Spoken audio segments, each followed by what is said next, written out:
سيد الأولين والآخرين وعلى آله وأصحابه أجمعين. أما بعد فأعوذ بالله من الشيطان الرجيم. بسم الله الرحمن الرحيم. وقضى ربك ألا تعبدوا إلا إياه وبالوالدين إحسانا إما يبلغن عندك الكبر أحدهما أو كلاهما فلا تقل لهما أف ولا تنهرهما وقل لهما قولا كريما واخفض لهما جناح الذل من الرحمة وقل رب ارحمهما كما ربياني صغيرا ربكم أعلم بما في نفوسكم إن تكونوا صالحين فإنه كان للأوابين غفورا وآت ذا القربى حقه والمسكين وابن السبيل ولا تبذر تبذيرا إن المبذرين كانوا إخوان الشياطين وكان الشيطان لربه كفورا سبحان ربك رب العزة عما يصفون وسلام على المرسلين والحمد لله رب العالمين. اللهم صل على سيدنا محمد وعلى آل سيدنا محمد وبارك وسلم. اللهم صل على سيدنا محمد وعلى آل سيدنا محمد وبارك وسلم. اللهم صل على سيدنا محمد وعلى آل سيدنا محمد وبارك وسلم. ساری دنیا کو اللہ نے بنایا ہے. جس کو جو کچھ دیتے ہیں اللہ دیتے ہیں، جس سے لیتے ہیں اللہ لیتے ہیں. خود اللہ تعالیٰ نے اپنے نبی صلی اللہ علیہ وسلم کو اس دعا کی تلقین فرمائی کہ آپ اللہ سے یہ کہا کریں. حکم دیا، قل، آپ یوں کہیے، اللہم مالک الملک، اے اللہ، اے اقتدار کے مالک، تؤتی الملک من تشاء، آپ جس کو چاہتے ہیں حکومت دیتے ہیں. وتنزع الملک ممن تشاء، آپ جس سے چاہتے ہیں حکومت اور اقتدار چھین لیتے ہیں. وتعز من تشاء، آپ جسے چاہتے ہیں عزت دیتے ہیں. وتذل من تشاء، آپ جسے چاہتے ہیں ذلیل کرتے ہیں. بیدک الخیر، ساری بھلائی آپ کے ہاتھ میں. تو کرنے والے تو اللہ ہیں. آگے بڑھنے سے پہلے ایک بہت اہم معنوی پہلو کی جانب متوجہ کرو. دیکھیں اللہ تعالیٰ نے اس دعا میں جوڑوں کا تذکرہ کیا. ملک دینا لینا. تو جس کو ملک ملتا ہے اس کو خوشی ہوتی ہے، جس سے چھنتا ہے اس کو غم ہوتا ہے. جس کو ملتا ہے وہ آباد ہوتا ہے، جس سے چھنتا ہے وہ برباد ہوتا ہے. عزت دینا اور ذلیل کرنا. جس کو عزت ملتی ہے وہ خوش ہوتا ہے، جو ذلیل ہوتا ہے وہ غمگین ہوتا ہے. اور غم کے جو اسباب ہیں، تکلیف کے جو اسباب ہیں، انہی کو تو شر کہا جاتا ہے نا. اور خوشی کے، راحت کے، آبادی کے جو اسباب ہیں انہی کو خیر کہا جاتا ہے. تو خیر بھی اللہ کے ہاتھ میں ہے، شر بھی اللہ کے ہاتھ میں ہے. اسی لیے اللہ کے رسول صلی اللہ علیہ وسلم نے ایمان کا جو تفصیلی اعتراف سکھایا ہے اس میں یہ فرمایا کہ تم یہ مانو والقدر خیرہ و شرہ من اللہ تعالی، کہ جتنے فیصلے ہوتے ہیں بھلائی کے ہوں یا برائی کے ہوں، میں اس کا اقرار کرتا ہوں کہ وہ سب اللہ کی طرف سے ہوتے ہیں۔ تو یہاں دونوں باتوں کا تذکرہ ہونا ہے نا۔ تؤتی الملک من تشاء خیر ہے، وتنزع الملک ممن تشاء شر ہے، وتعز من تشاء خیر ہے، وتذل من تشاء شر ہے۔ تو بظاہر اس کا تقاضا یہ تھا کہ کہا جاتا بیدک الخیر والشر، اللہ خیر بھی آپ کے ہاتھ میں، شر بھی آپ کے ہاتھ میں۔ لیکن اللہ نے بندے کو ادب سکھایا کہ جب تم اللہ سے دعا مانگو تو اللہ کی طرف شر کی نسبت نہ کرو، سمجھو کہ سب کچھ اللہ کرتے ہیں لیکن زبان سے نہ کہو، زبان سے صرف خیر کی نسبت کرو، بیدک الخیر۔ یہ ادب ہے جو اللہ تعالیٰ نے ہمیں سکھایا۔ اس زمانے میں نوجوانوں کے لیے بڑا مسئلہ ہو گیا، مغربی تہذیب نے ان کو ادب سے محروم کر دیا، اور اسی مغربی تہذیب کے اثرات پڑے ہیں کہ ان کے اندر اس قسم کے سوالات پیدا کر دیے، یہ کہاں لکھا ہے، یہ کہاں لکھا ہے۔ یہ ہر بات کا لکھا ہونا ضروری نہیں ہے، کچھ اشارے بھی تو ہوتے ہیں نا۔ یہ کہیں لکھا ہے کہ اللہ کی طرف شر کی نسبت نہ کرو، نہیں لکھا نا۔ لیکن خود اللہ نے جب دعا سکھائی تو صرف خیر کا تذکرہ کیا، شر کا تذکرہ نہیں کیا، حالانکہ اس سے پہلے جو مضامین ہیں ان میں خیر و شر دونوں جمع ہیں۔ تو کچھ باتیں ہوتی ہیں جو اشاروں میں بتلائی جاتی ہیں، اور اشاروں کو سمجھنا ہر ایک کے لیے آسان نہیں ہوتا، اس لیے جو سمجھدار ہیں ان پر اعتماد کی ضرورت ہوتی ہے، اسی کا نام ہے تقلید۔ سمجھو بچوں اس کو، جو سمجھدار ہیں، جو اہل علم ہیں، جن کو اللہ تعالیٰ نے گہرا علم عطا فرمایا ہے، جن کو اللہ نے بصیرت عطا فرمائی ہے، ان کی سمجھ پر چھوٹوں کا اعتماد کرنا اور اس طریقے پھر اعتماد کر کے اللہ اور اس کے رسول کا حکم پورا کرنا، یہی تو تقلید ہے۔ بات درمیان میں ایک نکل آئی، اس لیے میں نے عرض کر دیا۔ تو سب کچھ اللہ کرتے ہیں، ہم کو اور آپ کو پیدا بھی اللہ نے کیا، اور روزی بھی اللہ ہی دیتے ہیں، کشادہ بھی اللہ کرتے ہیں، تنگ بھی اللہ کرتے ہیں۔ یبسط الرزق لمن یشاء ویقدر، جس کے لیے چاہتے ہیں روزی کو کشادہ کر دیتے ہیں، جس کے لیے چاہتے ہیں روزی کو تنگ کر دیتے ہیں۔ یہ تو ہے اصل حقیقت۔ لیکن اللہ تعالیٰ نے بغیر کسی مجبوری کے، کسی کے دباؤ کے بغیر، اپنی منشا سے، اپنے ارادے سے، اپنی حکمت بالغہ کے مطابق اس دنیا کو دارالاسباب بنایا۔ پھل درخت میں پیدا ہوتے ہیں، اللہ چاہتے تو جنت سے ڈائریکٹ بھیج دیا کرتے، اور جب چاہا بھیجا۔ حضرت مریم کے لیے آتے تھے نا، اللہ تعالیٰ نے خود ارشاد فرمایا کلما دخل علیہا زکریا المحراب وجد عندها رزقا، کہ حضرت زکریا علیہ السلام جو حضرت مریم کے سگے خالو تھے اور مربی بھی تھے، سرپرست بھی تھے، کیونکہ حضرت مریم کے والد کا تو ان کی پیدائش سے پہلے انتقال ہو گیا تھا۔ تو بیت المقدس میں جہاں باقاعدہ سالکین کے لیے، زیر تربیت افراد کے لیے حجرے بنے ہوئے تھے، یہی خانقاہ کا تصور ہے۔ مسجد عبادت خانہ، اس کے ساتھ کچھ حجرے جس میں وہ لوگ جو زیر تربیت ہیں وہ آئیں، قیام کریں، رہیں، دین سیکھیں، اللہ اللہ کریں۔ تو وہ حجرے بنے ہوئے تھے، حجرے کو محراب کہتے ہیں۔ یہ جو ہماری مسجد کی محراب ہوتی ہے نا، جس میں امام صاحب کھڑے ہوتے ہیں، یہ تو بہت بعد میں نام پڑا ہے۔ اصل میں وہ مسجدوں کے ساتھ کنارے کنارے چھوٹے چھوٹے جو حجرے بنے ہوتے تھے ان کو محراب کہتے تھے، جیسے بعض مسجدوں میں ابھی بھی معتکفین کے لیے بنا دیے جاتے ہیں۔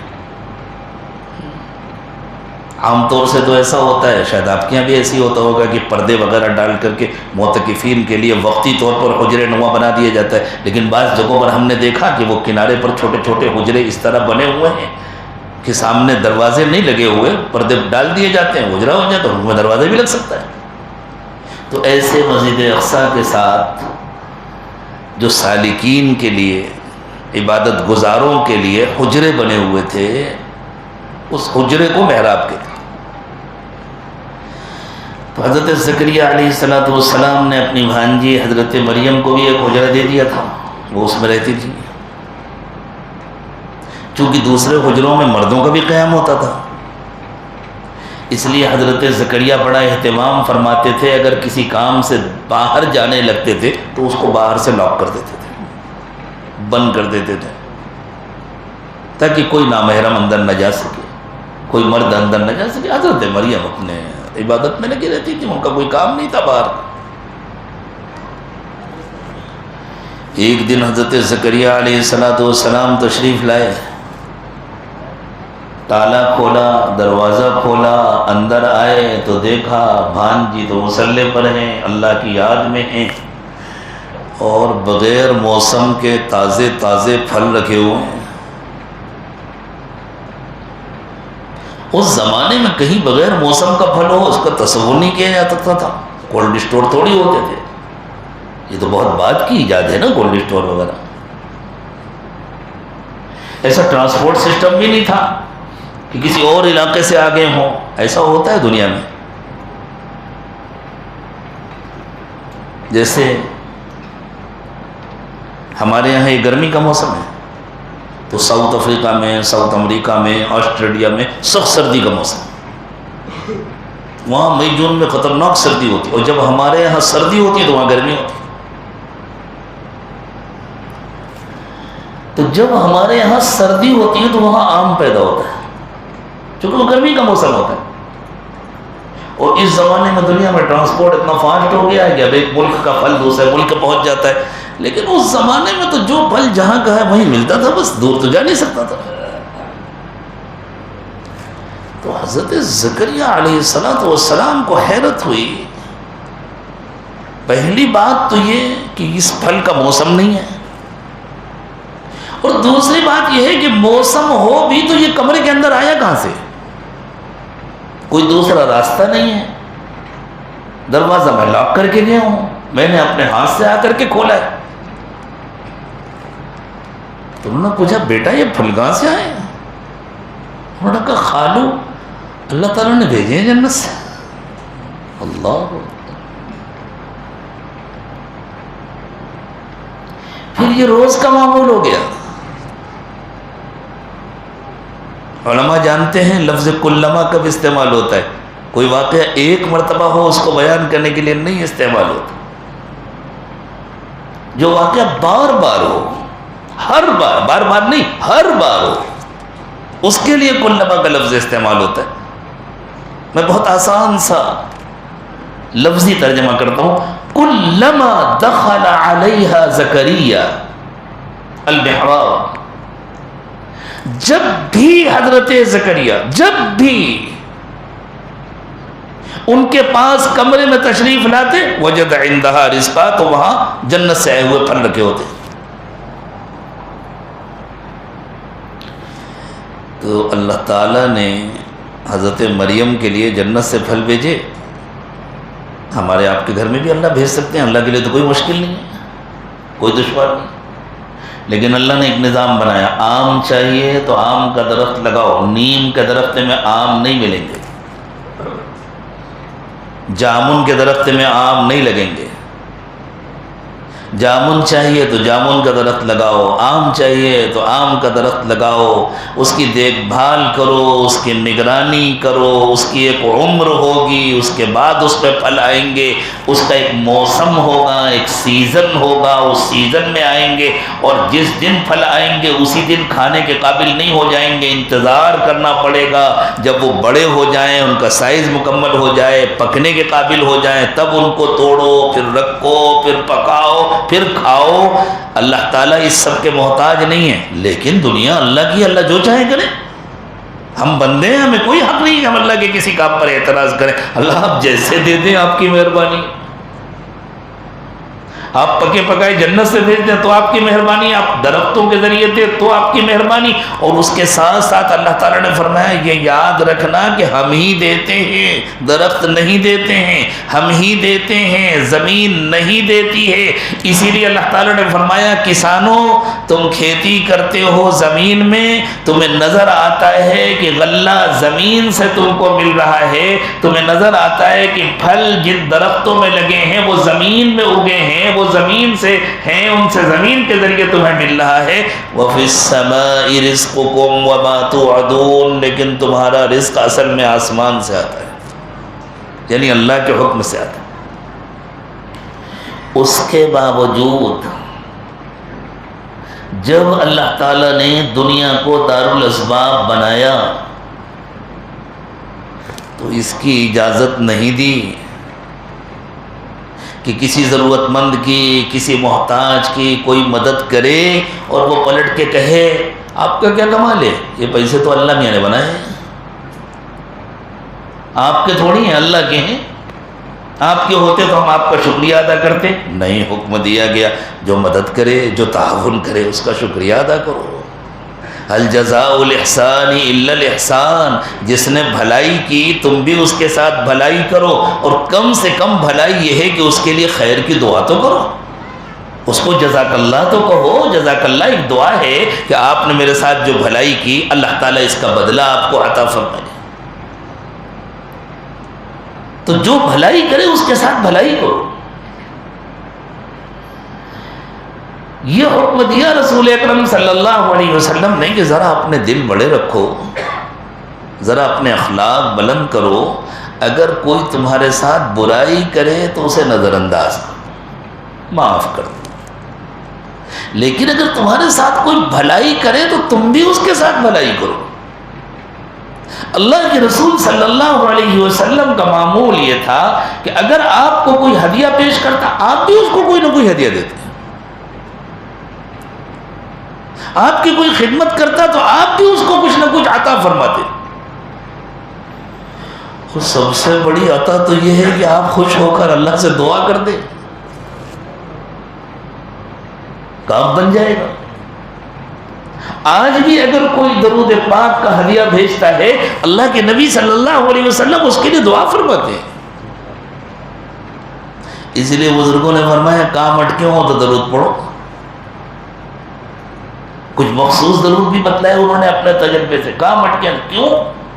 جب تم درود کا تحفہ بھیجو گے تو اللہ کے نبی صلی اللہ علیہ وسلم کی روح تمہاری طرف متوجہ ہوگی اور آپ اللہ تعالیٰ سے تمہارے لیے دعا مانگیں گے، تمہارے کام بنیں گے، اللہ تعالیٰ تمہارے کام بنا دیں گے. تو یہ دنیا دارالاسباب ہے، اور اسباب کی دنیا میں اللہ کا حکم ہے کہ ہر محسن کا حق ادا کرو، ہر محسن کے ساتھ بھلائی کرو، ہر محسن کے احسان کو مانو، اس کو تسلیم کرو. اور اسباب کی دنیا میں کسی انسان کے سب سے بڑے محسن اس کے والدین ہیں. یقیناً زندگی دینے والے اللہ ہیں. اللہ کی مرضی کے مطابق نہ کوئی پیدا ہوتا ہے نہ کوئی مرتا ہے. محیی بھی اللہ ہیں، ممید بھی اللہ ہیں، زندہ کرنے والے بھی اللہ ہیں، مارنے والے بھی اللہ ہیں. لیکن اللہ کے بنائے ہوئے نظام کے مطابق ہماری پیدائش کا سبب والدین ہے. والدین کے ذریعے زندگی ملی ہے، والدین کے ذریعے وجود ملا ہے. اور اس میں سب سے اہم کردار تو ماں کا ہے، جس نے ایک طویل مدت تک بوجھ اٹھایا ہے، ایسی تکلیفیں برداشت کی ہیں کہ کوئی تھوڑی دیر برداشت نہ کر سکے. اللہ تعالیٰ نے خود فرمایا حملتہ امہ کرہا ووضعتہ کرہا. غور کرو کتنی مشقت کے ساتھ تمہارے وجود کو اپنے وجود کے اندر سنبھال کر رکھا ہے. اور کتنی تکلیف اور مشقت کے ساتھ تم کو جنم دیا، گویا مر کر دوبارہ زندہ ہوتی ہے عورت۔ بچے کی پیدائش کا جو عمل ہے وہ کوئی معمولی عمل نہیں ہے۔ تو صرف یہ کہہ دینا کافی نہیں ہے کہ مارنے جلانے والے تو اللہ ہے، یقیناً مارنے جلانے والے اللہ ہیں، لیکن اللہ نے دنیا کو دارالاسباب بنایا ہے۔ تو اللہ تعالیٰ نے انسان کے وجود کا سبب بنایا ہے ماں باپ کو،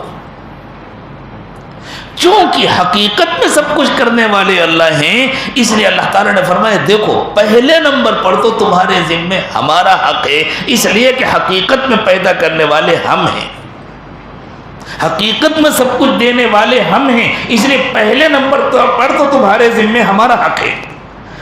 لیکن پھر ہم نے تمہارے والدین کو تمہاری پیدائش کا ذریعہ بنایا، اس لیے ہمارے بعد دوسرے نمبر پر دنیا میں تمہارے اوپر سب سے بڑا حق تمہارے والدین کا ہے۔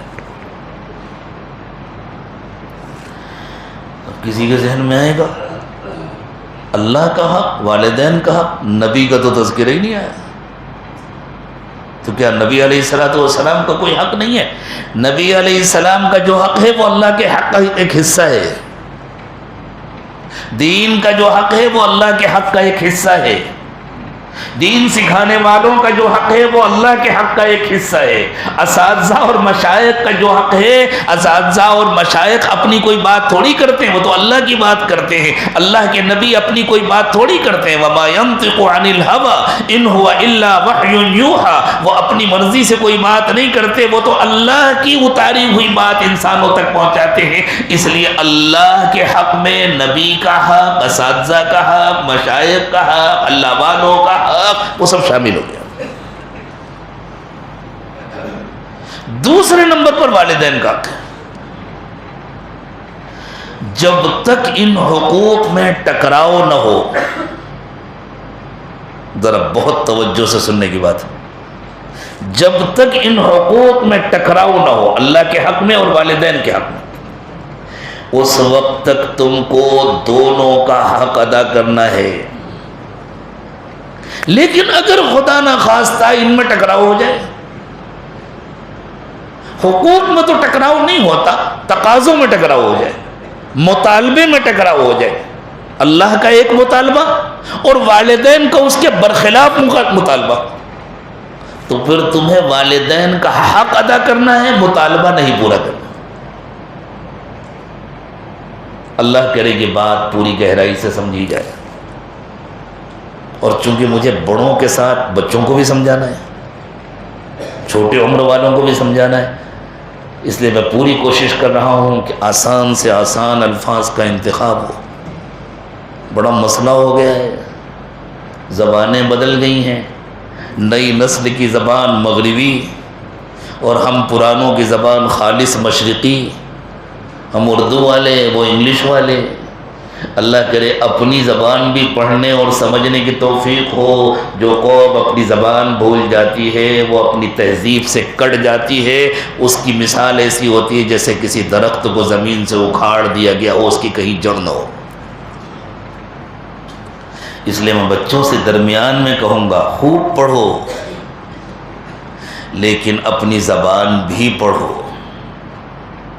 خوب ترقی کرو، لیکن اللہ کو نہ بھولو، اپنی حقیقت کو نہ بھولو، ورنہ تم بغیر زمین کے درخت ہو جاؤ گے، جس کی کوئی جڑ نہیں ہوگی، جس کی کوئی بنیاد نہیں ہوگی۔ تو میں پوری کوشش کر رہا ہوں اور کروں گا انشاءاللہ کہ بہت آسان الفاظ میں سمجھوں۔ دیکھو ایک ہوتا ہے حق، حق تو اللہ نے مقرر کیا ہے، اس لیے اللہ کا حق اور والدین کا حق اس میں کبھی ٹکراؤ نہیں ہو سکتا۔ ایک ہوتا ہے تقاضا، اس میں ٹکراؤ ہو سکتا ہے۔ تو اگر تقاضوں میں ٹکراؤ ہو جائے تب بھی تمہیں حق ادا کرنا ہے، اور اگر تقاضوں میں ٹکراؤ ہو جائے تو پھر اللہ کے حکم کے خلاف جس کا بھی تقاضا ہو اسے پورا نہیں کرنا۔ اس کو مزید واضح کیا خود اللہ تعالیٰ نے قرآن پاک میں۔ ایک دوسرے مقام پر ارشاد فرمایا وَإِن جَاهَدَاكَ عَلَىٰ أَن تُشْرِكَ بِي مَا لَيْسَ لَكَ بِهِ عِلْمٌ، اگر تمہارے ماں باپ تم کو شرک کرنے پر مجبور کریں۔ شرک اللہ کی سب سے بڑی نافرمانی ہے، اس کے اندر ساری نافرمانیاں شامل ہو گئیں۔ اگر تمہارے ماں باپ تم کو اللہ کی نافرمانی کا حکم دیں،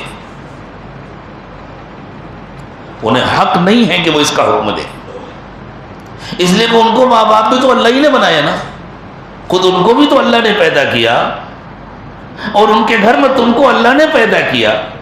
کوئی ماں باپ اپنی مرضی سے ماں باپ بن جاتے ہیں، کتنے بیچارے ہیں جو اولاد سے محروم ہیں، اللہ سب کو اولاد عطا فرمائے، محرومی سے سب کی حفاظت فرمائے، علاج کرتے پھرتے ہیں، دعائیں کرتے پھرتے ہیں، جب تک اللہ نہیں چاہتے اس وقت تک اولاد نہیں ہوتی۔ کتنے جن کی اولادیں بچپن میں فوت ہو جاتی ہیں، اللہ سب کے بچوں کی حفاظت فرمائے، کوئی بچا پاتا ہے؟ تو بسا اوقات ماں باپ کو بڑا اس کا ظلم ہوتا ہے، ہم بڑے ہیں، ہم جو کہیں وہ کرنا چاہیے، ہم ماں باپ ہیں، ماں باپ کا حق اللہ نے مقرر کیا ہے، تو تم بھی تو اللہ کا کہنا مانو، تم بھی تو اللہ کی بات مانو۔ اللہ کے حکم کے خلاف اللہ نے کچھ نہیں مقرر کیا۔ تو اللہ تعالیٰ نے فرمایا اگر ماں باپ تم سے شرک کرانا چاہیں، شرک اللہ کی سب سے بڑی نافرمانی ہے، شرک اللہ کی نظر میں سب سے بڑا گناہ ہے، باقی نیچے کے گناہ سب اس کے اندر آ گئے۔ کوئی بھی گناہ کرنے کا حکم دے فلا تطعهما، مت ماننا ان کی بات، کہہ دینا ابا ہم کو بھی اللہ نے پیدا کیا، آپ کو بھی اللہ نے پیدا کیا، اور آپ کو باپ اللہ نے بنایا، مجھے بیٹا اللہ نے بنایا، میں اللہ کا کہنا مانوں گا، لیکن اس کے باوجود تمہیں بدتمیزی کرنے کی اجازت نہیں ہے۔ اللہ، وہ گناہ کا حکم دے ماننا نہیں ہے، لیکن ان سے سخت لہجے میں گفتگو نہیں کرنا۔ وہ بار بار تمہیں گناہ کا حکم دے تو تمہیں ان کو گھر سے نہیں نکالنا، تمہیں ان کا خرچ نہیں بند کرنا، تم کو ان کا علاج نہیں بند کرنا، تم کو ان کی خدمت نہیں چھوڑنی، ان کا سر دباؤ، ان کا پیر دباؤ، ان کو وقت میں دوا کھلاؤ، وہ جھنجلا کر کے تمہیں بار بار کچھ کہیں، ناراض و خاموش سن لو، کرو وہ جو اللہ کا حکم ہے، اور یہ بھی اس لیے کرو کہ یہ بھی اللہ کا حکم ہے، ان کا کہنا نہ مانو یہ بھی اللہ کا حکم ہے، اور ان کے ہاتھ پیر دباؤ یہ بھی اللہ کا حکم ہے۔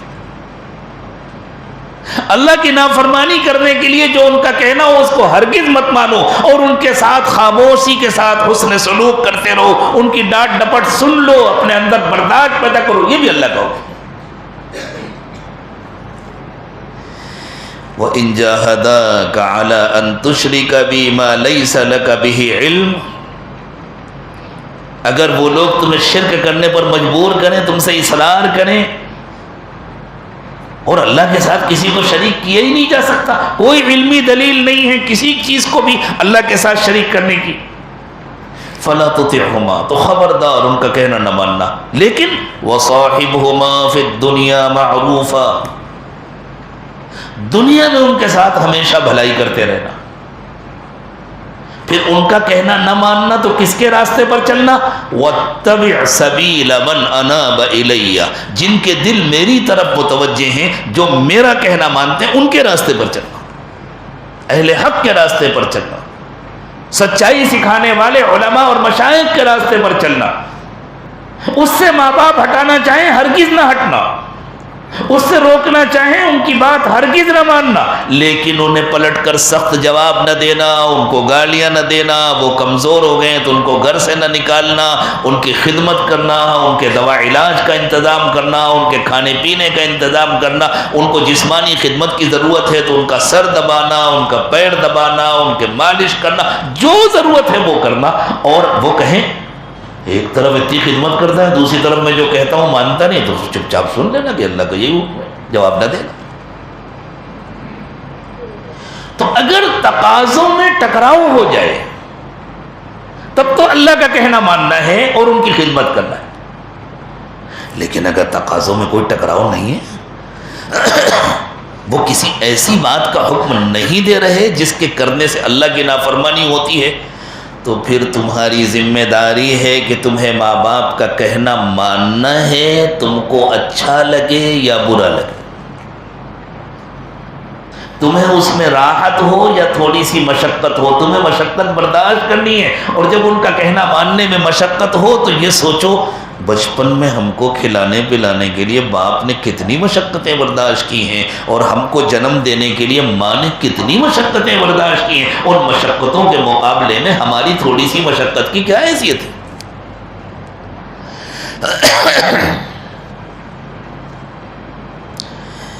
ماں باپ اللہ تعالیٰ کا سب سے بڑا، سب سے قیمتی اور سب سے خوبصورت تحفہ ہے،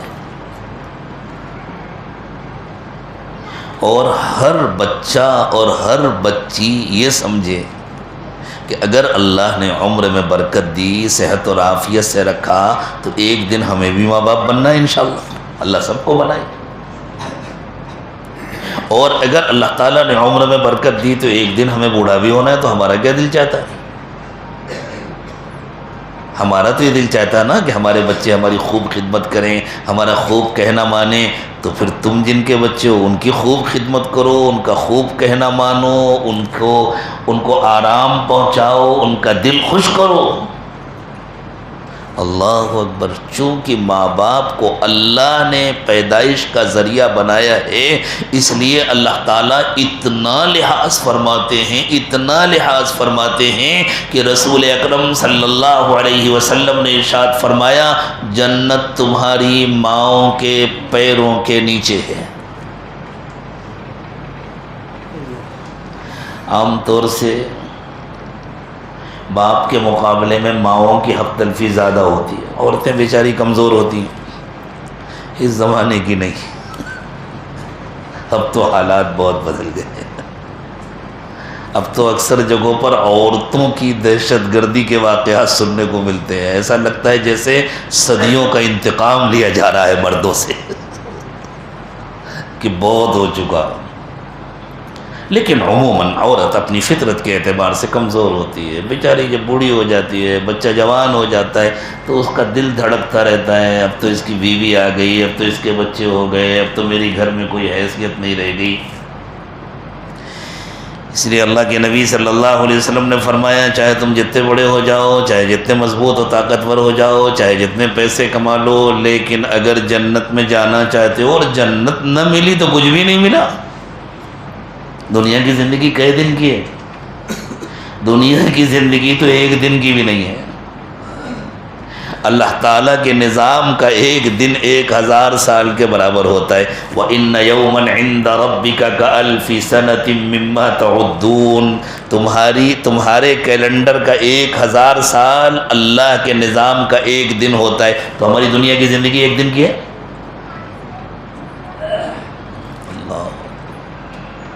اگر 1000 سال کا دن مان لیا جائے، اور پھر عام طور سے اس زمانے میں جو 60 70 80 سال کی عمریں ہوتی ہیں اس کو تقسیم کیا جائے، تو آپ کسی وقت بیٹھ کر کے حساب نکال لیجئے گا کہ کئے منٹ کی ہے دنیا کی زندگی۔ اسی لیے اللہ تعالیٰ نے فرمایا کہ جب قیامت کے دن اٹھیں گے تو انہیں لگے گا کأنہم یوم یرونہا لم یلبثوا الا عشیۃ او ضحاہا، جب قیامت کی ہولناکیوں کو اپنی آنکھوں سے دیکھیں گے تو انہیں لگے گا ہم تو دنیا میں ایک دن بھی نہیں رہے، ہم ایک صبح یا ایک شام گزار کر آ گئے، اور ہم تو دنیا میں آئے ہیں جنت بنانے کے لیے۔ انسان تو اصل میں جنت کی مخلوق ہے نا۔ ہمارے ماں باپ حضرت آدم اور حضرت حوا علیہم الصلاۃ والسلام کی پیدائش تو جنت میں ہوئی تھی، انسانوں کی ساری روحیں تو جنت میں پیدا کی گئی تھی۔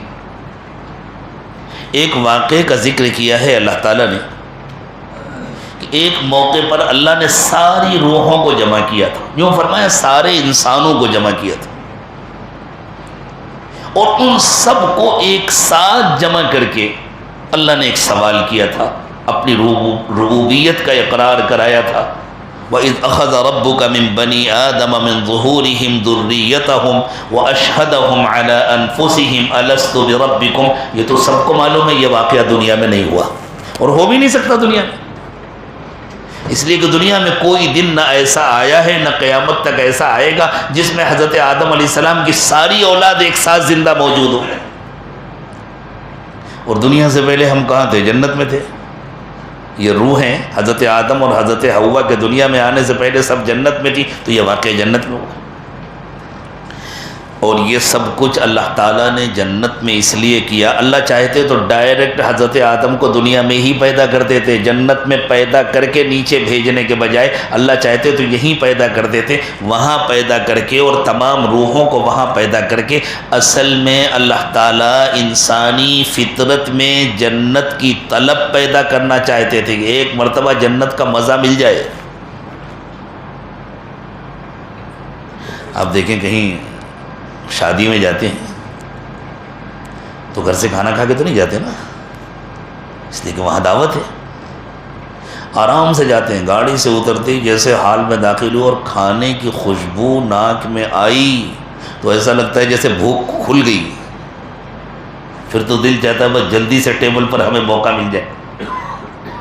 اور اگر کچھ لا کر کوئی چکھاتے کہ صاحب آج کا یہ کھانا ہے پکا، یہ چکھ لیجیے آپ اور ذرا 20 منٹ انتظار کیجیے، تو یہ 20 منٹ کئی صدیوں کے برابر ہوتے ہیں، جس پر گزرتی ہے اسی کو معلوم ہوتا ہے۔ مزہ مل جانے کے بعد انتظار کرنا بہت مشکل ہوتا ہے، مزہ مل جانے کے بعد تو انسان جلدی کرتا ہے۔ عام طور سے یوں سمجھا جاتا ہے، ذرا پڑھے لکھے بچے توجہ سے اس بات کو سنیں، عام طور سے یہ سمجھا جاتا ہے کہ انسان کی فطرت یہ ہے کہ اس کو ایک حالت اچھی نہیں لگتی۔ گھر کا کوئی ڈیزائن ہے بہت پرانا ہو گیا تو کہتے ہیں اب ذرا چینج کرنا ہے، بہت دن ہو گیا ایک ہی جیسا دیکھتے دیکھتے۔ نئی گاڑی لیتے ہیں اور 2-4 سال گزرتے ہیں کہ نہیں بھائی وہ فلاں ماڈل بہت اچھا ہے وہ لینا ہے، فلاں موبائل بہت اچھا ہے وہ لینا ہے، کوئی ایک حالت میں چین نہیں ہے۔ یوں سمجھا جاتا ہے انسان فطری طور پر بے چین ہے، وہ کسی ایک چیز کو بہت دنوں تک پسند نہیں کرتا، تو پھر جنت میں ہمیشہ کیسے رہے گا، جنت کو ہمیشہ کیسے پسند کرے گا؟ یہ فطرت نہیں ہے کہ وہ کسی ایک چیز کو ہمیشہ پسند نہیں کرتا، بات کو گہرائی سے سمجھا نہیں گیا۔ انسان کی فطرت یہ ہے کہ وہ کمال حاصل کرنا چاہتا ہے، کسی بھی چیز کا کمال چاہتا ہے۔ کیوں؟ اس لیے کہ پہلے اس کو جنت میں پیدا کیا گیا تھا، جنت کی باکمال زندگی اور جنت کی ہر نعمت مکمل ہے، اس کا وہ مزہ چکھ کر کے آیا ہے، اور دنیا کی ہر نعمت نامکمل ہے، ہر نعمت دنیا کی نامکمل ہے۔ بڑی سے بڑی قیمتی سے قیمتی کار کا جب کوئی نیا ماڈل آتا ہے تو وہ اعلان کرتے ہیں پچھلے ماڈل میں یہ کمیاں تھیں، ان کو دور کر دیا گیا، یعنی اس بات کا اعتراف کہ ہمارا پچھلا ماڈل کامل نہیں تھا، ناقص تھا، اب ہم نے یہ کامل بنایا ہے، اور اگلے 1-2 سال کے بعد پھر کہتے ہیں وہ بھی ناقص تھا، اب کامل بنایا ہے۔ ہر کمپنی اپنے ہر پروڈکٹ کے ناقص ہونے کا اعتراف کرتی ہے۔ دنیا میں کوئی نعمت کامل نہیں ہے، اور انسان کو طلب کامل کی ہے، اس لیے کسی چیز میں انسان کی زیادہ دن طبیعت نہیں لگتی، اس کو خوب سے خوب تر کی تلاش ہوتی ہے، اس کو اس سے بہتر کی تلاش ہوتی ہے۔ جیسے ڈھلان میں پانی کسی جگہ رکتا نہیں ہے، وہ آگے بڑھتا چلا جاتا ہے، جب تک اس کو برابر زمین نہ مل جائے اس وقت تک وہ بڑھتا رہتا ہے، جب تک سمندر میں نہ پہنچ جائے اس وقت تک پانی بہتا رہتا ہے۔ بالکل اسی طرح انسان خوب سے خوب تر کی تلاش میں لگا رہتا ہے، جب جنت میں پہنچے گا تو اس کی فطرت کو جس چیز کی تلاش تھی وہ مل جائے گی، اس لیے اس کو پسند آ جائے گی، اس کے بعد اس کو کسی نئی چیز کی تلاش نہیں۔ تو یہ ان لوگوں کا خیال ہے جو یہ کہتے ہیں نا کہ انسان کسی ایک حالت میں چین سے زیادہ دن نہیں رہ پاتا، یہ ان کا خیال ہے جن بیچاروں کو آخرت کی حقیقت نہیں معلوم، جن کو اس طلب کی حقیقت نہیں معلوم، جن کے پاس اللہ نے جن کو قرآن کا علم عطا فرمایا ہے اور جن کو انسان کی فطرت کا حقیقت میں علم ہے، جو انسان کی نفسیات سے واقف ہیں. اور خوب یاد رکھیے انسانی دنیا میں انسانی نفسیات سے حضرت محمد صلی اللہ علیہ وسلم کے برابر نہ کوئی واقف ہو سکا ہے نہ کوئی واقف ہو سکتا ہے. اس لیے کہ حضرت محمد صلی اللہ علیہ وسلم کو انسانی نفسیات کی اطلاع اللہ تعالیٰ نے دی ہے، اور اللہ تعالیٰ نے فرمایا ہم جتنا انسان کو جانتے ہیں خود انسان اتنا اپنے آپ کو نہیں جانتا. وَنَحْنُ أَقْرَبُ إِلَيْهِ مِنْ حَبْلِ الْوَرِيدِ، ہم تو اس کے رگ جان سے بھی زیادہ قریب ہیں، ہم سے زیادہ اس کو کون جانے گا؟ تو سب سے زیادہ انسانوں کو اللہ تعالیٰ جانتے ہیں. جنت میں جانے کے بعد جس چیز کی تلاش ہے وہ مل جائے گی. تو ہم آئے ہیں دنیا میں جنت میں جانے کے لیے. جیسے ایک پانی کا قطرہ جو بادل سے اترتا ہے، کسی پہاڑ کی چوٹی پر برف بن کر جم جاتا ہے، کسی زمین پر گرتا ہے، وہ بہتا ہے، وہ بے قرار ہوتا ہے دوبارہ سمندر میں واپس جانے کے لیے. وہ نالوں کی شکل میں، نالیوں کی شکل میں، ندیوں کی شکل میں جب سمندر میں چلا جاتا ہے تو اسے قرار آ جاتا ہے. بالکل اسی طرح اللہ نے بھی انسان کو جنت سے بھیجا ہے، اس کی روح بے قرار ہوتی ہے جنت میں واپس جانے کے لیے. جو جنت میں واپس چلا گیا اس کو قرار آ جائے گا، جس کو جنت نصیب نہیں ہوئی اس کی بے قراری کبھی ختم نہیں ہوگی. تو اللہ کے نبی صلی اللہ علیہ وسلم نے فرمایا تمہیں جنت تو چاہیے، اور جنت ہر انسان کو چاہیے. ہر انسان کو جنت چاہیے، مومن کو بھی چاہیے، کافر کو بھی چاہیے، مشرک کو بھی چاہیے، موحد کو بھی چاہیے. ہر انسان کے دل میں جنت کی فطری طلب موجود ہے.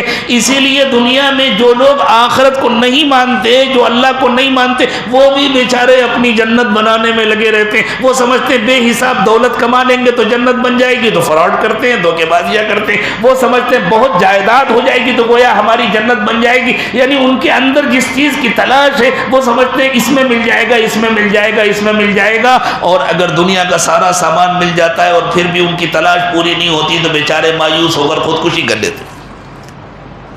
اسی لیے دنیا میں سب سے زیادہ دولت مند خودکشی کرتے ہیں. میڈیا یہ دکھاتا ہے غریب لوگ خودکشی کرتے ہیں، فقیر لوگ خودکشی کرتے ہیں. میڈیا یہ دکھاتا ہے کہ بیچارے کسان اپنے قرض سے پریشان ہو کر کے خودکشی کرتے ہیں. میڈیا حقیقت نہیں دکھاتا، میڈیا حقیقت چھپاتا ہے. اس زمانے کا جو میڈیا ہے وہ انسانوں کو حقیقت بتلانے کے لیے نہیں ہے، انسانوں سے حقیقت چھپانے کے لیے. سچائی یہ ہے کہ سب سے زیادہ تعداد دنیا میں خودکشی کرنے والوں کی دولت مندوں کی ہے. جو بیچارے سمجھتے ہیں دنیا میں ہماری جنت بنے گی، نہیں بنتی. آخرت کا ان کو یقین نہیں ہے، اس لیے مجبور ہو کر وہ زندگی کی جنگ ہار جاتے ہیں. جو کامل ایمان والا ہے وہ چاہے فاقہ کرے اور چاہے حضرت سلیمان علیہ السلام کی طرح وقت کا بادشاہ بن جائے، وہ کبھی خودکشی نہیں کرتا. اس لیے کہ چاہے جتنا مل جائے اس کا دل دنیا سے نہیں لگتا، اسے تو جنت کی طلب ہوتی ہے. اللہ کی نعمت ہے، اللہ کا احسان ہے، اللہ نے عطا فرمایا. اور اگر اللہ تعالیٰ نے محروم کر دیا تو وہ سمجھتا ہے اللہ کی نعمت ہے، اللہ جس کو چاہے دے، جس کو چاہے نہ دے. اللہ آپ نہیں دینا چاہتے نہ دیں، لیکن مجھے جنت سے محروم نہ کیجیے گا، بس وہاں جا کے میں سب کچھ لے لوں. تو جنت کی طلب ہر انسان کے اندر ہے. اللہ کے نبی صلی اللہ علیہ وسلم نے فرمایا جنت چاہیے تو اپنی ماں کے پیروں کے نیچے تلاش کرو. یہ مطلب نہیں کہ جہاں امی بیٹھی ہوں وہاں پیر ہٹا کر کے زمین کھودنا شروع کر دو. پیر جسم کا سب سے نچلا حصہ ہوتا ہے. پیروں کی طرف اشارہ کر کے، پیروں کا تذکرہ کر کے یہ کہا گیا ان کی خدمت کرو، ان کے سامنے عاجزی سے رہو، تواضع اختیار کرو، چھوٹے بن کے رہو. چاہے تم دنیا والوں کے لیے بادشاہ بن گئے ہو، کروڑ پتی اور ارب پتی بن گئے ہو، بہت بڑے عالم ہو گئے ہو، بہت بڑے مقتدی اور پیشوا بن گئے ہو، دنیا کے لیے کچھ بھی ہو گئے ہو، اپنے آپ کو اپنی ماں کے پیر کے برابر بھی نہ سمجھو. اپنی ماں کے پیروں میں بیٹھو، ان کی خدمت کرو، ان کو خوش کرو، ان کی دعائیں لو. ان کی دعاؤں کی برکت سے اللہ تعالیٰ تمہیں جنت عطا فرمائے. اور فرمایا اور باپ کو اللہ نے جنت کا دروازہ بنایا ہے. گیٹ کھلے گا تب اندر جاؤ گے نا. باپ کو اللہ نے جنت کا دروازہ بنایا ہے، اس لیے باپ کا کہنا مانو، باپ کی خدمت کرو. ماں کے حقوق زیادہ بیان فرمائیں اس لیے کہ ماں عموماً کمزور ہوتی ہے. باپ کے پاس تو پھر بھی کم از کم بیٹا کاروبار کر رہا ہے، لیکن قانونی حقوق باپ کے ہیں.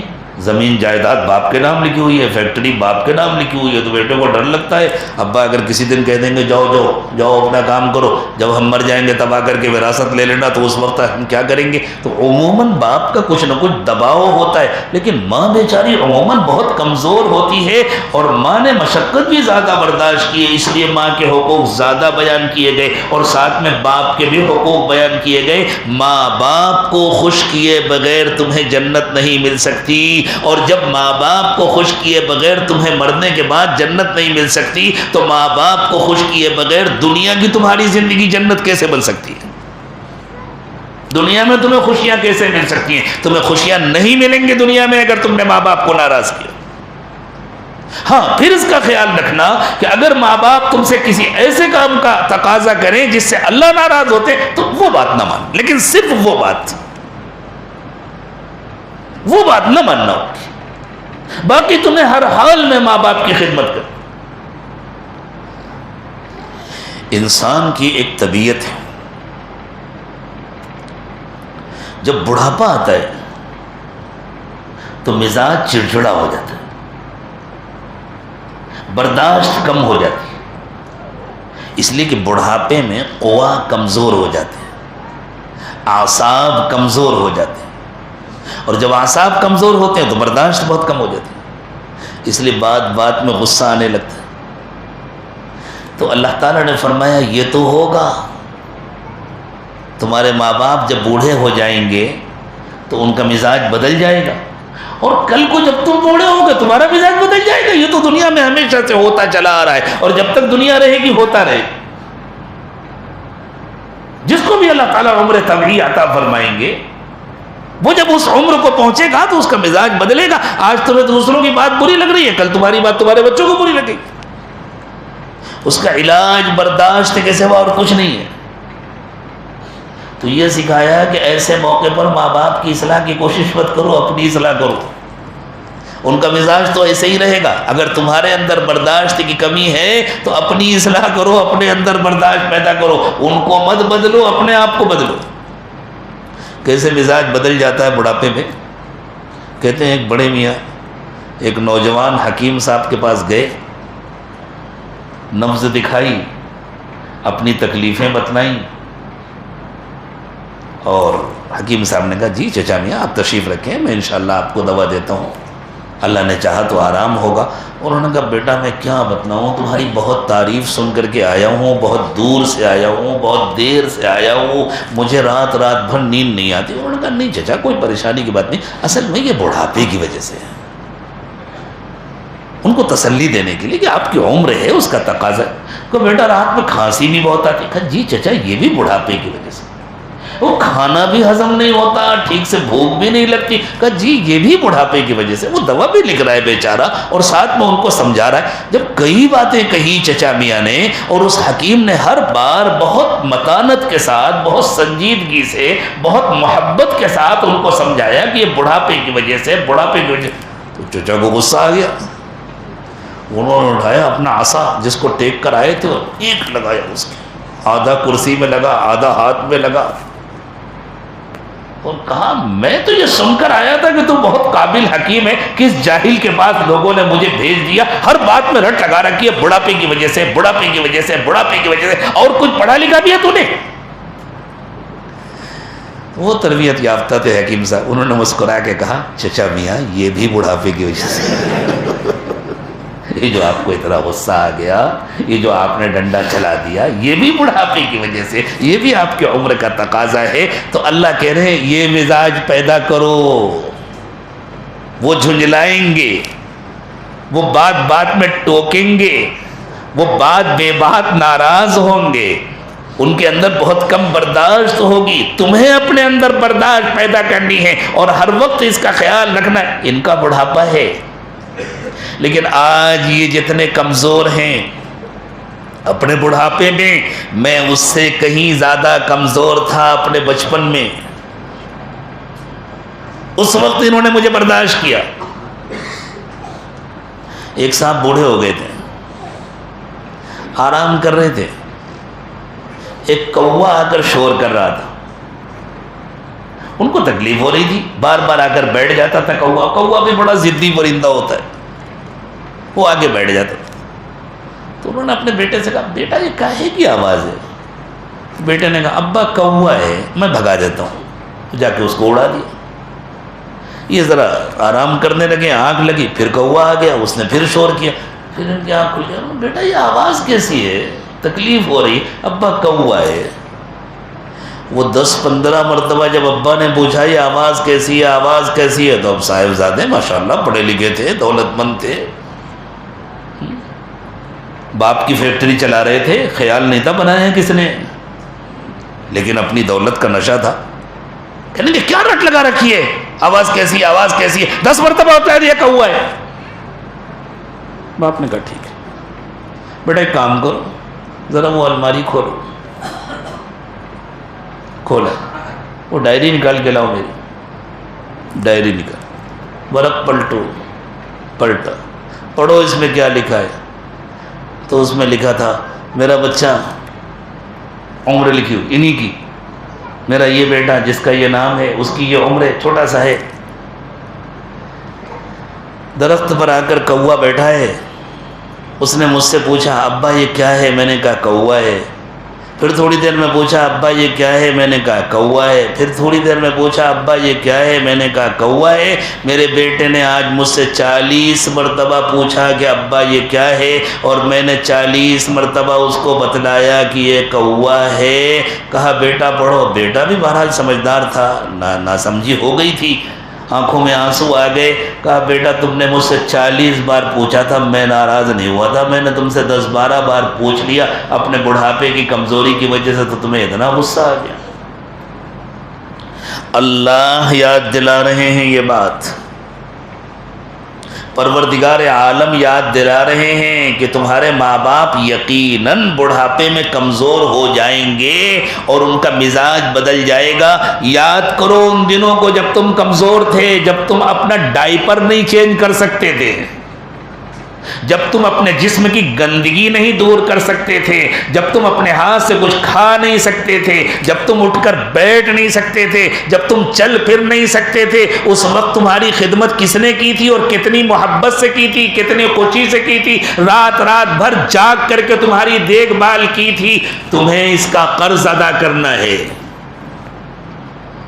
یہ قرض ہے جو اللہ کی طرف سے تم پر ہے، تمہیں اس کا قرض ادا کرنا ہے. انہی ماں باپ نے تمہارے بچپن میں تمہاری کمزوری میں تمہاری کیسی دیکھ بھال کی ہے، تمہیں ان کا حق ادا کرنا ہے. اور حق یہ ہے کہ تم سے حق نہیں ادا ہو سکتا، اس لیے جتنا ہو سکے اتنا کرنا ہے. اور پھر پروردگار عالم سے ہاتھ اٹھا کر دعا کرنا ہے اللہ انہوں نے بچپن میں ہمارے ساتھ جو کچھ کیا ہے اس کا حق تو ہم سے نہیں ادا ہو سکتا. اللہ جو ہم خدمت کر رہے ہیں اسے قبول فرما لیجیے اور حق آپ ادا کر دیجیے. آپ ان کو شایان شان اجر عطا فرمائیے اور آپ حق ادا کیجیے. اللہ نے فرمایا یاد کرو جب تم جوان ہو جاؤ گے، جب تم جوان ہوگے تو ماں باپ بوڑھے ہو جائیں گے، یقینی بات ہے، عمر تو دونوں کی پڑے گی نا. تو جب تم جوان ہوگے تو تمہارے ماں باپ بوڑھے ہو جائیں گے. اب اگر بڑھاپے میں تم کو دونوں ملے یا کوئی ایک ملا، کسی ایک کو اللہ نے اگر پہلے اٹھا لیا، ایک باقی ہے، یا دونوں ہیں، اما یبلغن عندک الکبر احدہما او کلاہما، اگر تمہارے سامنے ان میں سے کوئی ایک یا دونوں بوڑھے ہو جائیں، فلا تقل لہما اف، تو تم ان سے اف بھی نہ کہنا. اف کچھ کہنے کو نہیں کہتے، اف کہتے کہتے رک جانے کو کہتے. اف کب کہتا ہے آدمی؟ کسی بات پر بڑی ناگواری ہوئی، بڑا غصہ آیا اور دل چاہا کہ میں پلٹ کے جواب دوں، لیکن کیا کریں اللہ میں نے منع کیا ہے. تو بس آدمی اپنے کو جب روکتا ہے تو جیسے تیز رفتار گاڑی میں اچانک بریک لگائی جائے تو آواز ہوتی ہے نا، اسی طرح کہنے کا دل چاہ رہا ہے اور انسان اپنے اوپر بریک لگا لیتا ہے، تو جو آواز ہوتی ہے وہ ہے اف. روک لیا اف. اللہ نے فرمایا اگر تم نے اف کیا اور جس سے یہ ظاہر ہوا کہ تم کچھ کہنا چاہتے تھے تم نے نہیں کہا، ان کا نازک دل اس سے بھی دگ جائے گا، تمہیں اس کی بھی اجازت نہیں ہے. اس کی بھی اجازت نہیں ہے کہ تم ان کا اتنا دل توڑو. فلا تقل لهما اف، جب تمہیں اف کرنے کی اجازت نہیں ہے تو پھر گالی گلوچ کی کہاں اجازت ہو سکتی، ڈانٹ ڈپٹ کی کہاں اجازت ہو سکتی ہے. ولا تنہرهما، اس لیے ان کو جھڑکنا بھی نہیں. وقل لهما قولا کریما، ہمیشہ ان کو نرم جواب دینا. کیا ہوتا ہے سمجھیے، بیٹا جوان ہو گیا، گھر کی ذمہ داری ہے، کام کی مصروفیات ہیں، اور اس زمانے کے جو مسائل ہوتے ہیں، فلاں جگہ سے آرڈر ہے اس کو پورا کرنا ہے، فلاں جگہ سے پیمنٹ لینا ہے، فلاں یہ کرنا، اتنے مسائل ہوتے ہیں. سب کو معلوم ہے، جو کاروباری نوجوان ہیں ان کو معلوم ہے کتنے مسائل ہوتے ہیں. گھر سے نکلنے لگے، ابا نے کہا بیٹا میری دوا لیتے آنا. جی ابا ٹھیک ہے میں لے لوں. وہ دن بھر ایسے مسائل میں گرے کے بول گئے. اب جب گھر میں واپس آئے تو تھکے ہوئے آئے، جانے کی ہمت نہیں ہے، اور پلٹ کے جائے بھی تو میڈیکل اسٹور بند ہو چکا ہوگا. ابا نے پوچھا بیٹا دوا لائے؟ ابا میں بھول گیا تھا. یقینی بات ہے، باپ نے دن بھر انتظار کیا تو باپ کو تو غصہ آئے گا، اور یہ بیچارہ جان بوجھ کے تو بولا نہیں. تو اس نے بہت نرمی سے کہا ابا میں معافی چاہتا ہوں، میں بالکل بھول گیا تھا، مجھے معاف کر. کل میں انشاءاللہ جب جاؤں گا نا پہلے آپ کی دوا لوں گا، اس کے بعد کچھ کام کروں گا. اور یہی نیت کر لی اس نے. دوسرے دن جب گھر سے نکلا تو اس کا ارادہ تھا پہلے میڈیکل اسٹور جا کے دوا لوں. اچانک کسی پارٹی کا فون آ گیا، اسے وہاں جانا پڑ گیا، اب بھول گیا. اب پھر دن بھر کی مصروفیات ہو گئی. اب دوسرے دن جب بغیر دوا لیے آئے گا تو باپ کا پارا کتنا ہائی ہوگا. اب یہ کب تک برداشت کرے گا؟ اب اس کو غصہ آ گیا. آپ کو تو کچھ سمجھ میں نہیں آتا، آپ کو تو معلوم نہیں گھر کیسے چلتا ہے.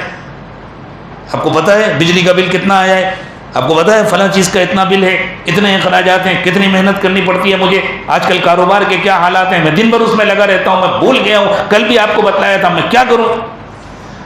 کیا ہوگا؟ تمہارا بوڑھا باپ تمہیں پلٹ کے کوئی جواب نہیں دے سکے گا، لیکن اس کا دل ٹوٹ جائے گا. مجھے دنیا میں کوئی پوچھنے والا نہیں ہے، میرا بیٹا ہے، یہ بھی مجھے اس لہجے میں جواب دے رہا ہے، میں کہاں جاؤں. وہ زندگی سے مایوس ہوگا. اللہ نے فرمایا اس کی اجازت نہیں ہے، برداشت کرو برداشت کرو. ٹھیک ہے وہ ناراض ہو رہے ہیں، سر جھکا کر سن لو، خاموش رہو، لیکن تمہیں پلٹ کر سخت جواب دینے کی اجازت نہیں ہے. اور اگر تم نے جواب دیا تو تیار رہو سننے کے لیے، زیادہ دیر نہیں لگے گی. تمہارے بچے جوان ہونے والے، پھر تم سننے کے لیے تیار رہنا. کہتے ہیں ایک پڑھے لکھے نوجوان نے، اس زمانے کا جو فیشن ہے، اپنے بوڑھے باپ سے کہا آپ جائیے اس گھر سے، یہاں آپ کے لیے گنجائش نہیں ہے. باپ نے کہا ٹھیک ہے میں چلا جاتا ہوں، جہاں اللہ چاہیں گے وہاں زندگی کے باقی دن گزار لو. جب باپ جانے لگا، سردی کا زمانہ تھا، تو خیال آیا اب میں نکالنا ہوں ابا کو گھر سے تو کم کمبل تو دے دوں، کہیں ایسا نہ ہو کہ باہر نکلتے ہی سردی کی وجہ سے وہیں ٹھٹر کر مر جائے تو سارا الزام میرے اوپر آئے گا کہ دیکھو باپ کو اس طرح نکال دیا. تو رک جائیے ذرا. رک گیا بیچارہ بوڑھا باپ. اس نے اپنے نو عمر بچے سے کہا بیٹا اندر جاؤ، اندر کمبل رکھا ہوا ہے، وہ لا کر کے اپنے دادا کو دے دو. بیٹا اندر گیا، آ نہیں رہا. کیا ہوا اتنی دیر ہو گئی؟ ہاں ابا آتا ہوں، ہاں ابا لاتا ہوں. اس کو بڑا غصہ آیا اپنے بیٹے پر، سامنے کمبل رکھا ہوا ہے وہ لے کر کے نہیں آ رہا. تو اس نے جا کر کے کہا یہ سامنے کمبل رکھا ہے تمہیں نظر نہیں آ رہا؟ کہا ابا کمبل تو آتے ہی نظر آ گیا تھا، میں کینچی ڈھونڈ رہا ہوں وہ نہیں نظر آ رہی. کہا کینچی کاہے کے لیے؟ اب بیچارے بچے نے اپنے حساب سے سوچا ابا کے پاس کمبل ہے تو وہ دادا کو دے رہے ہیں، میرے پاس تو کوئی کمبل ہے نہیں، جب میں ابا کو نکالوں گا تو کیا دوں گا، تو آدھا کاٹ کے رکھ لوں. وہ تو چھوٹا ہے نا، اس کو نہیں معلوم کہ مجھے بڑا ہو کر کمانا ہے، میں ایسے 10 کمبل خرید سکتا ہوں. اس نے کہا ابا میں کینچی تلاش کر رہا تھا اس لیے کہ آپ دادا کو اگر پورا کمبل دے دیں گے تو بڑے ہونے کے بعد جب میں آپ کو اس گھر سے نکالوں گا تو میں کمبل کہاں سے لاؤں گا، اس لیے میں چاہتا تھا آدھا کاٹ کے رکھوں. ہو سکتا ہے یہ واقعہ کسی نے صرف سنانے صرف سمجھانے کے لیے اپنی طرف سے بیان کیا ہو، لیکن میرے دوستو دنیا میں یہی ہوتا ہے. یہ گنبد کی صدا ہے، جیسے گول گنبد ہوتے ہیں نا، اس میں جو بولو وہی سننے کو ملتا ہے. یہ گنبد کی صدا ہے، جیسی کرنی ویسی بھرنی. آج اگر تم نے اپنے ماں باپ کے ساتھ ظلم کیا اور زیادتی کیا، تیار رہو وہ دن دور نہیں ہے جب تمہاری اولاد تمہارے ساتھ یہی کرے گی. اب اگر دل چاہتا ہے کہ ہماری اولاد ہمارے ساتھ ایسا نہ کرے تو پھر تم اپنے ماں باپ کی خدمت کرو، انہیں پھول بنا کر رکھو، پھول اس طرح رکھو کہ تمہاری طاقت ان کی اپنی طاقت بن جائے، تمہاری دولت ان کی اپنی دولت بن جائے، ان کا دل خوش ہو۔ ہم کمزور ہو گئے تو کیا ہوا؟ الحمدللہ ہمارا بچہ تو جوان ہے، ہم کچھ نہیں کر سکتے تو کیا ہوا؟ الحمدللہ ہمارا بچہ کما رہا ہے، ہم جو چاہیں کر سکتے ہیں، ہم جو چاہتے جہاں کہہ دیتے ہیں وہ خرچ کرتا ہے۔ ایک نوجوان صحابی نے اپنے والد صاحب کو خرچ کرنے سے منع کر دیا، آپ بہت زیادہ خرچ کرتے ہیں، میرے سارے پیسے ختم ہو جائیں گے۔ باپ کو بہت تکلیف ہوئی، تو میں کہاں خرچ کرتا ہوں؟ میں رشتہ داروں میں، ضرورت مندوں میں خرچ کرتا ہوں، فضول تو پیسے ضائع نہیں کرتا۔ تو باپ اپنے بیٹے کو لے کر رسول اکرم صلی اللہ علیہ وسلم کی خدمت میں حاضر ہوئے، اور عرب فطری طور پر شاعر ہوا کرتے تھے، بڑا اعلیٰ ذوق اللہ تعالیٰ نے عربوں کو شاعری کا عطا فرمایا تھا، تو باپ کے جو دل کے جذبات تھے وہ اندر اندر اشعار بن رہے تھے۔ ابھی انہوں نے زبان سے گنگنائے نہیں تھے، بس دل میں سوچے تھے کچھ اشعار۔ حضور اکرم صلی اللہ علیہ وسلم کے پاس آئے، حضور یہ میرا بیٹا ہے، میں نے اس کو پالا پوسا، اب جوان ہو گیا، میرا ہی کاروبار اس کے ہاتھ میں چلا گیا، میری ہی جائیداد اس کے پاس ہے، اب میں اس سے پوچھے بغیر اس کے پیسے خرچ کر لیتا ہوں تو یہ مجھ سے ناراض ہوتا ہے۔ حضور اکرم صلی اللہ علیہ وسلم نے کہا ٹھہرو، پہلے وہ اشعار سناؤ جو تم نے راستے میں کہے تھے، وہ جو تم اپنے دل میں اشعار سوچتے ہوئے آئے تھے، پہلے وہ اشعار سناؤ۔ انہوں نے عرض کیا حضور میں نے تو اپنی زبان سے کہے نہیں، میں نے تو صرف دل میں سوچے تھے، آپ تو اللہ کے رسول ہیں اس لیے آپ کے پاس اللہ تعالیٰ اطلاع دے دیتے ہیں۔ واقعی ہمیں تو روزانہ ایسی باتیں دیکھنے کو ملتی ہیں جس سے ہمارا ایمان اور تازہ ہو جاتا ہے، آپ کی نبوت اور رسالت کا یقین بڑھ جاتا ہے۔ اس کے بعد انہوں نے اپنے اشعار سنانے شروع کیے، بیٹے جب تو پیدا ہوا ہمارا تو دل دھڑکتا تھا تیرے لیے، تجھے کھانسی آ جائے تو ہماری نیند اڑ جاتی تھی، تجھے بخار آ جائے تو ہم رات بھر آرام نہیں کر سکتے تھے، ہم نے اس طرح پالا، یہ کیا یہ کیا یہ کیا، اور آج تو بڑا ہو گیا ہے تو مجھے روکتا ٹوکتا ہے۔ اللہ کے نبی صلی اللہ علیہ وسلم نے وہ اشعار سنائے جن کا میں نے تھوڑا سا مفہوم عرض کیا ہے۔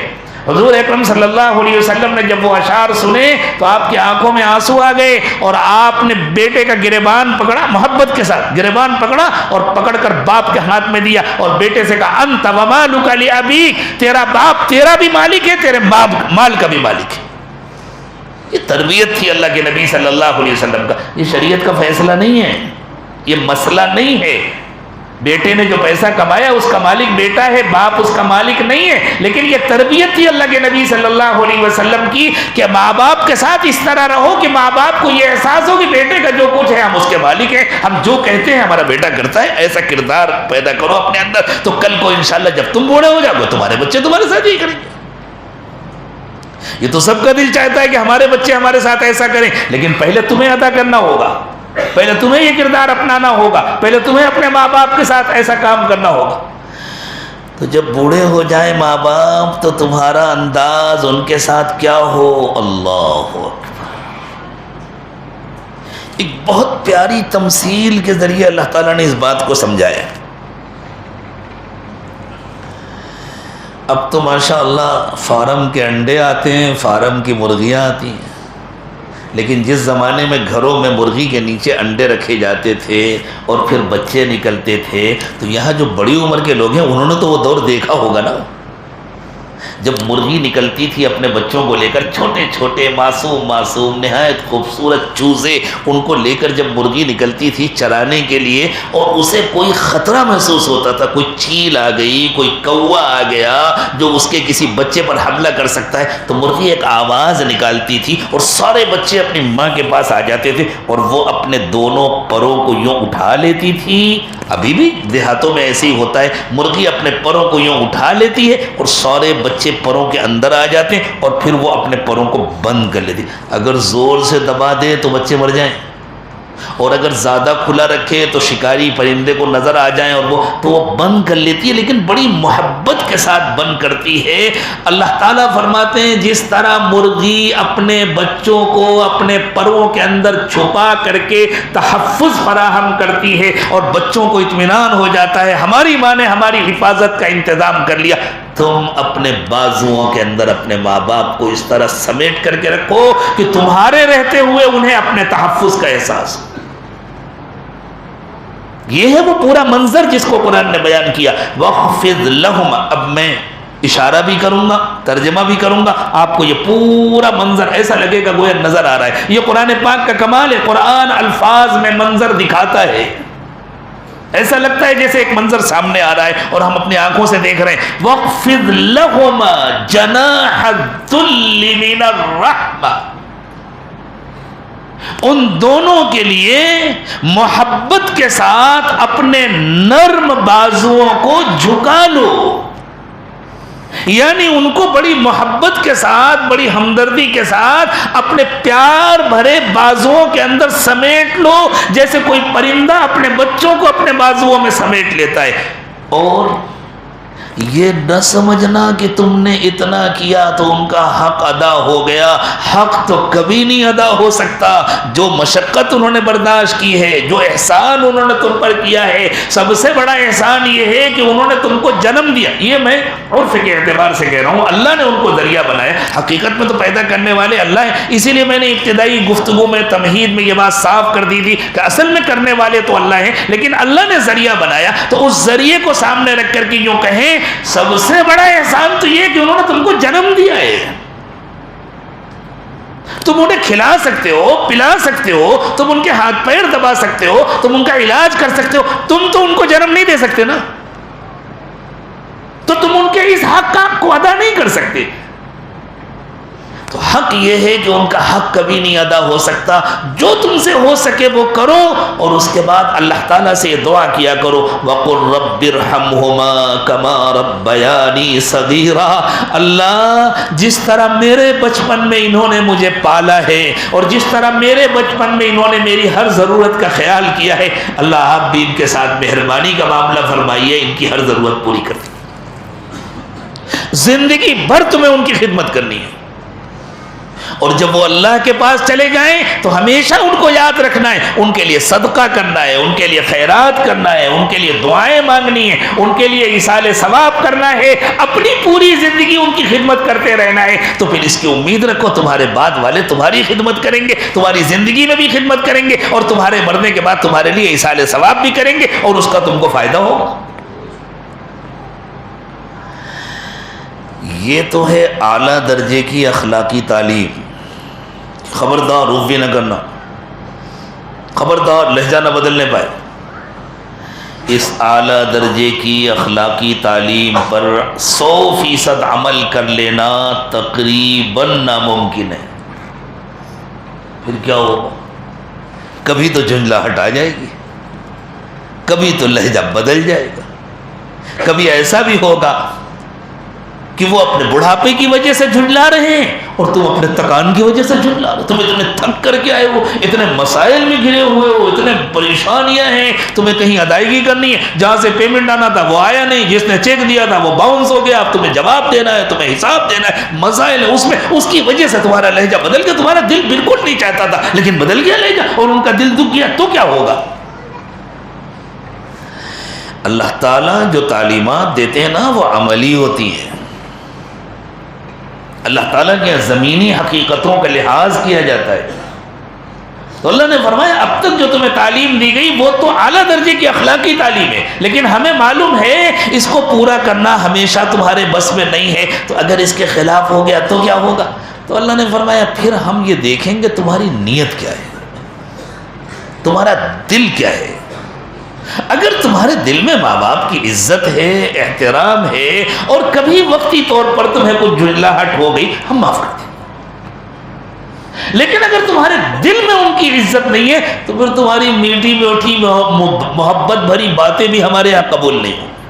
ربکم اعلم بما فی نفوسکم، تمہارے دلوں میں کیا ہے اس کو اللہ خوب جانتے ہیں، تمہارا رب اس کو خوب جانتا ہے۔ ان تکونوا صالحین، اگر تمہارے دل اچھے ہیں، اگر تمہارے دلوں میں ادب اور احترام ہے، اگر تمہارے دلوں میں محبت ہے، اور وقتی طور پر اچانک تمہیں کوئی جھنجلاہٹ ہو گئی اور بعد میں تمہیں ندامت بھی ہوئی، شرمندگی ہوئی، ارے کیا ہو گیا ابا غلطی ہو گئی معاف کر دیجئے، ان تکونوا صالحین، اگر واقعی تم دل سے نیک ہو، فإنہ کان للأوابین غفورا، تو پھر جن لوگوں سے غلطی ہو جاتی ہے اور وہ اس پر توبہ کر لیتے ہیں، نادم ہو جاتے ہیں، شرمندہ ہو جاتے ہیں، اللہ ان کو معاف کر دیتے ہیں۔ یعنی اگر کبھی اچانک کوئی غلطی ہو گئی اور کچھ لہجہ بدل گیا، ماں باپ سے بھی معافی مانگ لو، اللہ سے بھی معافی مانگ لو، اللہ معاف کر دیں گے۔ پھر فرمایا دیکھو یہ تو تھا ماں باپ کا حق جو بیان ہوا، باقی تمہارے جتنے رشتہ دار ہیں ان کے بھی حقوق ہیں، نانی نانا کے بھی حقوق ہیں، دادی دادا کے بھی حقوق ہیں، ماں کے حوالے سے خالہ کے بھی حقوق ہیں، ماموں کے بھی حقوق ہیں، باپ کے حوالے سے چچا کے بھی حقوق ہیں، پھوپھیوں کے بھی حقوق ہیں، جتنے رشتہ دار ہیں سب کے حقوق ہیں، اور تمہیں سب کے حقوق ادا کرنے ہیں، ہر ایک کا حق ادا کرنا، ہر ایک کے ساتھ بھلائی کرنی ہے، ہر ایک کے ساتھ محبت سے رہنا۔ حکیم الامت حضرت اقدس تھانوی نور اللہ مرقدہ کو اللہ تعالیٰ نے بہت گہرا علم عطا فرمایا تھا، بڑی گہری سمجھ عطا فرمائی تھی، اور ان کے مریدین بھی اللہ اکبر اپنے وقت کے امام تھے، بڑے بڑے علماء ان کے مریدین تھے۔ ایک مرتبہ حضرت تھانوی رحمۃ اللہ علیہ نے اپنی مجلس میں ارشاد فرمایا، اگر میں چاہوں تو پورے دین کو ایک لفظ میں بیان کر دوں، پورے دین کا خلاصہ ایک لفظ میں بیان کر دوں۔ لوگوں کو تعجب ہوا، اتنا بڑا اللہ کا دین اور اس کا پورا خلاصہ ایک لفظ میں بیان کر دیں گے؟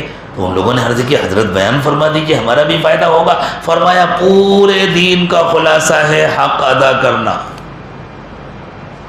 اللہ کا حق ادا کرنا، نبی کا حق ادا کرنا، اساتذہ کا حق ادا کرنا، والدین کا حق ادا کرنا، رشتہ داروں کا حق ادا کرنا، پڑوسیوں کا حق ادا کرنا، جس کا جو حق اللہ نے مقرر کیا ہے وہ حق ادا کرنا، یہ پورے دین کا خلاصہ۔ عبادت کرنا، کہنا ماننا، اللہ کا حق ادا کرنا ہے، سنتوں کے مطابق زندگی گزارنا، نبی کا حق ادا کرنا ہے، اپنے بڑوں کا احترام کرنا، ان کا حق ادا کرنا ہے، والدین کا، رشتہ داروں کا، پڑوسیوں کا، حتیٰ کہ ہم جس ملک میں رہتے ہیں اس ملک کا، جس محلے میں رہتے ہیں اس محلے کا۔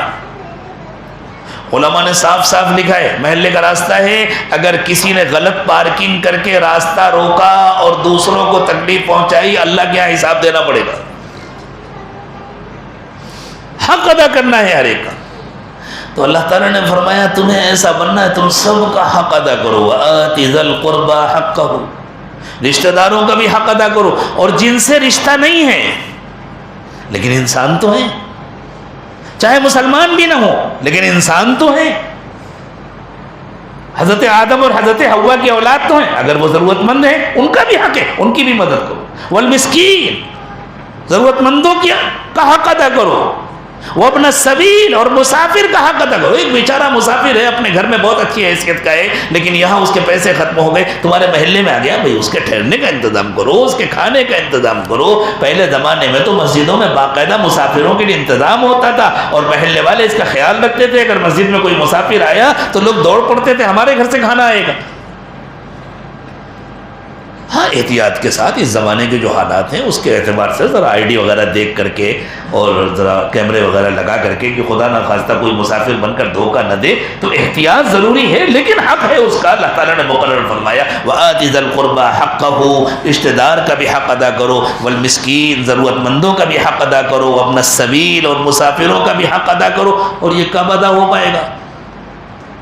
اگر تمہارے اپنے سال میں 3 ٹور تو کشمیر کے ہوتے ہیں اور 1 ٹور تمہارا یورپ کا ہوتا ہے، اور سال میں 2 مرتبہ تمہارے عمرے ہوتے ہیں، تو پھر تمہارے پاس پیسہ ہی کہاں بچے گا کسی کا حق ادا کرنے کے لیے؟ تم کہو گے بچا ہی نہیں ہے تو کیسے حق ادا کریں؟ فرمایا فضول خرچیاں بند کرو، نہ برائی میں فضول خرچی کرو، نہ نیکیوں کے کاموں، نہ نیکیوں کے عنوان سے فضول خرچی کرو، فضول خرچیاں بند کرو، اپنے پیسے بچاؤ، اور جہاں اللہ نے خرچ کرنے کا حکم دیا وہاں خرچ کرو، جن کے حقوق اللہ تعالیٰ نے تمہارے ذمہ لاگو کیے ان کے حقوق ادا کرو۔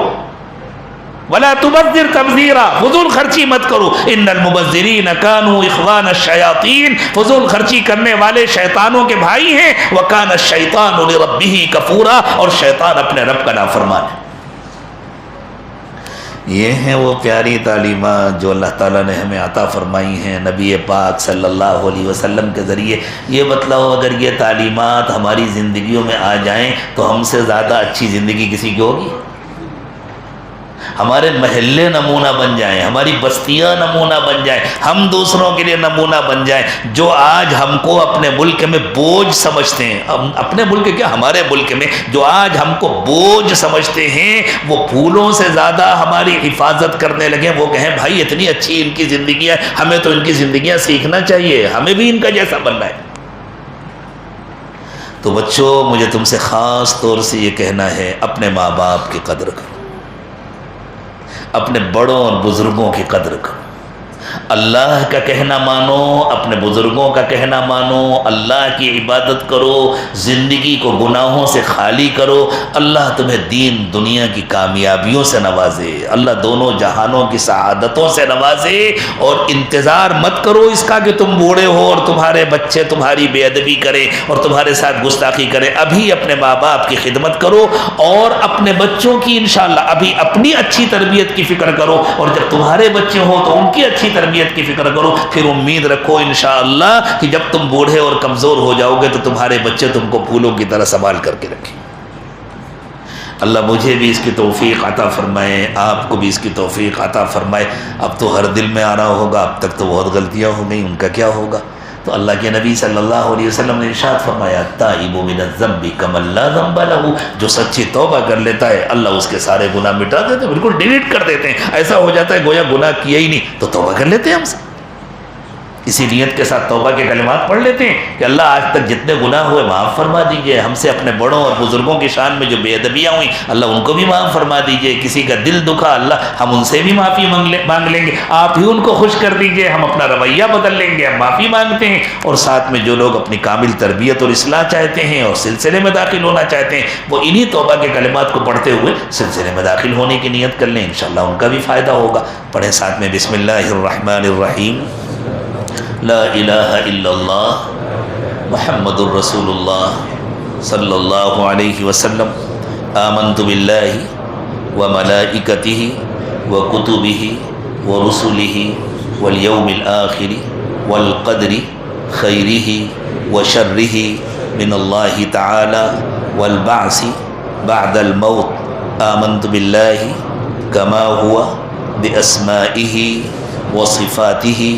وقبلت جميع احکامہ، اشہد ان لا الہ الا اللہ واشہد ان محمدا عبدہ ورسولہ، استغفر اللہ ربی من کل ذنب واتوب الیہ برحمتک یا ارحم الراحمین۔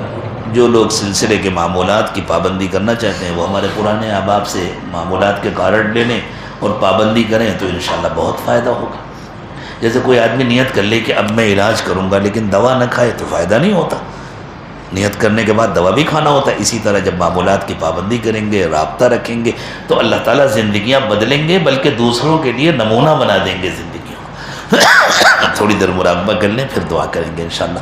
آنکھیں بند کر لیں، سب کو جھکا لیں، دنیا اور دنیا میں جو کچھ بھی ہے اس سب سے ہٹ کٹ کر اللہ کی یاد میں کھو جائیں۔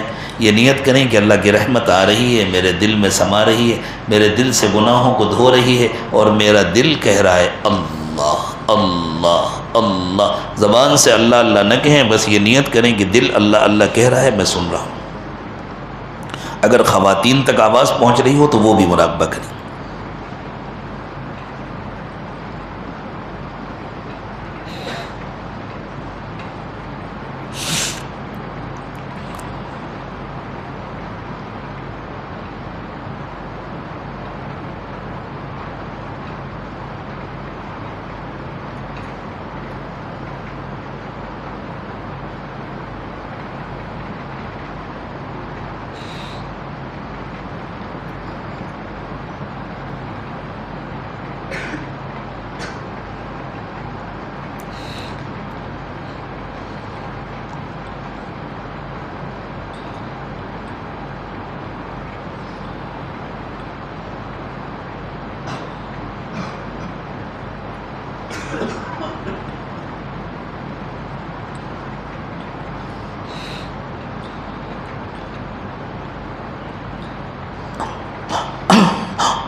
لا الہ الا اللہ محمد الرسول اللہ